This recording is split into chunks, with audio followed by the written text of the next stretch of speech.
Hey everybody, KMO here, and I'm at EarthX. It is the first day, Friday. Is it Friday? Yeah, it's Friday.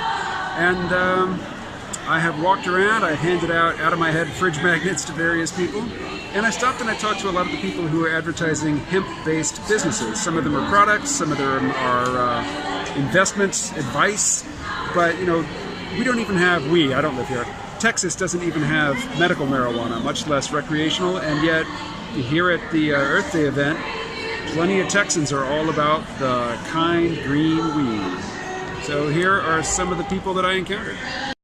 Hey, we are at EarthX here in Dallas, Texas, and I'm with Lauren. Hey. And Carrington.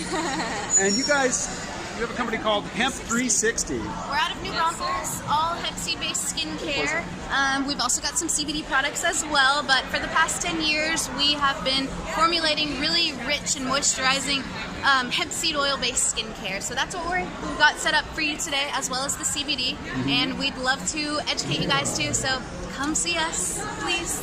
And all your hemp comes from Colorado. Yes, That that's where pioneering we're sourcing state. that. You know it, Colorado's got it going on. They probably feel pretty superior, you know, Well, I'm right from about Vermont, now. and we just passed recreational marijuana legalization last year. Really? Yeah. Congrats. I can't claim any credit, but... yeah, right. All right. Well, hey, thanks a lot. Yeah, of course. So I'm here with Brad at Hippie Butter, gourmet hemp, food and body care. Yes, we always say make it a hippie day. Yeah, make it a hippie day. Where are you based? Dallas, Texas. Dallas, Texas. So, Short travel for us. yeah, Texas doesn't even have medical marijuana. What's going No. on? Nope, not even close. But Yeah. we're now allowed to grow hemp here Okay. in Texas. They only legalized that 2 weeks ago. Well, I'm from Vermont. We have legalized recreational marijuana. Yes, so you do. That's becoming more and more popular. hopefully at the federal level. That would be nice. That would be very Keep nice. people out of jail for something that doesn't hurt anybody. Yeah. Tell me about your business. As you see, we've been in business 10 years. All our products are made from hemp seeds. We have the brand new toasted hemp hearts. What is a hemp heart? I've never heard Hemp of heart it. is the inside of the hemp seed, so it's Uh-huh. only the meat of the seed. Okay, so it's been hulled. Correct. basically. Right. The shell's been removed.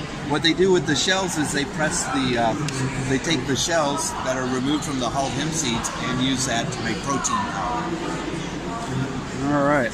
Then we have a vegan dark chocolate. We spent over 3 years looking for that chocolate. It's delicious.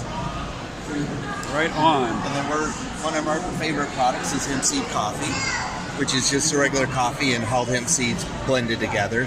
So it gives you an extra nutty coffee flavor. Well, I'm going to keep it short because I don't know if this audio is actually going to be usable, but let me get your website. All right. So I'm here at EarthX in Dallas, and I'm talking to people about their hemp-based businesses. So can I get your name, ma'am? Elizabeth Allen. And what's your business? We have magazines in the cannabis and hemp space that go to the niche markets, and we target investors who are looking for opportunities in hemp and cannabis. We have real estate, we have publicly traded stocks, we have privately held companies. We have a culture magazine and a black marijuana magazine, and then we have Canna Sustainability that's about to come out, and Canna Hemp Agriculture that's about to come out. So we want to give people the right information, the most information in this industry to help them make the best choices for getting into it. We do consulting work if you want to set up a business, so a lot of that in cannabis and hemp. I live in Vermont, and we have recreational marijuana just legalized last year. Yes. And so far, it's legal to possess, it's legal to use, you can give it away, but you can't buy or sell it. Okay. You can grow it, but you can't buy or sell it. And so now that it's legal for use, the Republicans who had been the holdouts, in the state legislature, now they are eager to set up, a regulated system so we can have retail stores and whatnot. It's nice, but a concern of a lot of people in Vermont is that the rules are going to be written to favor really big players. And people who have been involved with hemp and with marijuana for decades because it's their passion could get locked out during this critical transition. you're a woman of color. That's an issue. I know that a lot of the big players. I mean, people who 20 years ago would have been happy to make money off the prison industry can now turn around because they've got the money and the capital, and the connections, can start making money off of marijuana, which just seems a little perverse. It is. There's a gentleman, his name is Jerry Raw, and I met him. What's the last name again? Raw, R-A. Okay. Jerry Raw.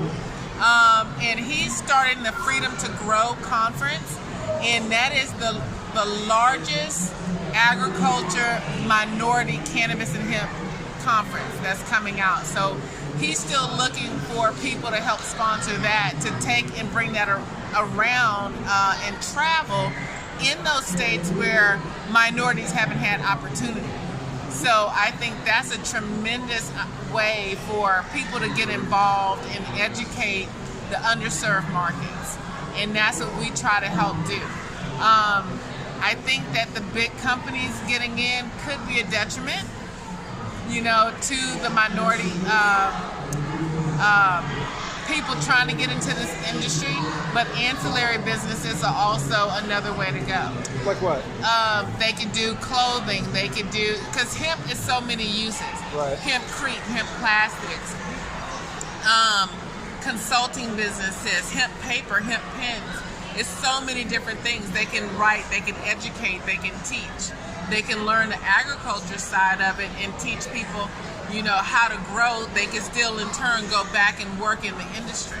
So it's many things that you can do in there. I wrote a book on how to invest in the companies. What's the title? It's called Potluck Cannabis Style. Oh, I like it. I love it. So Is it on Amazon? It's on Barnes & Noble. Oh.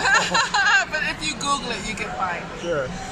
So I really think there's opportunities for people to get involved. What brought you into it? What brought you into this business?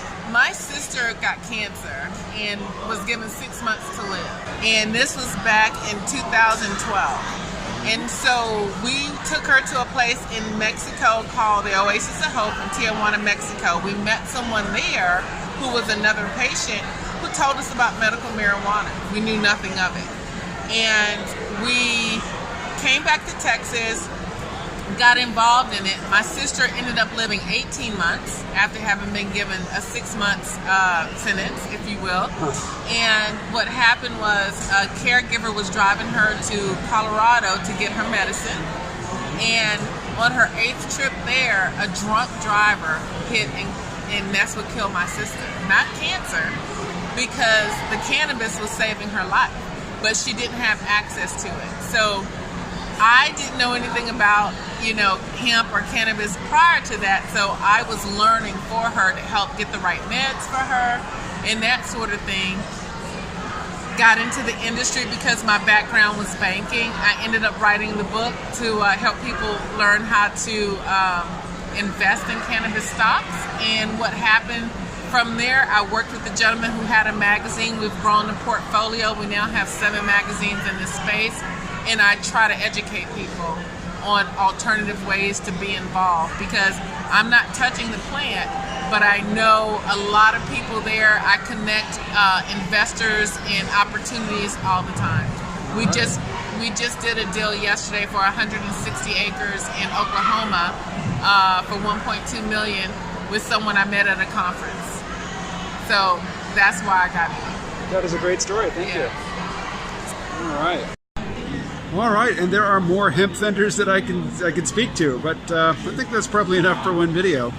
Hey, did I mention that I'm from Vermont and we have legal weed there? Anyway, I will talk to you again tomorrow.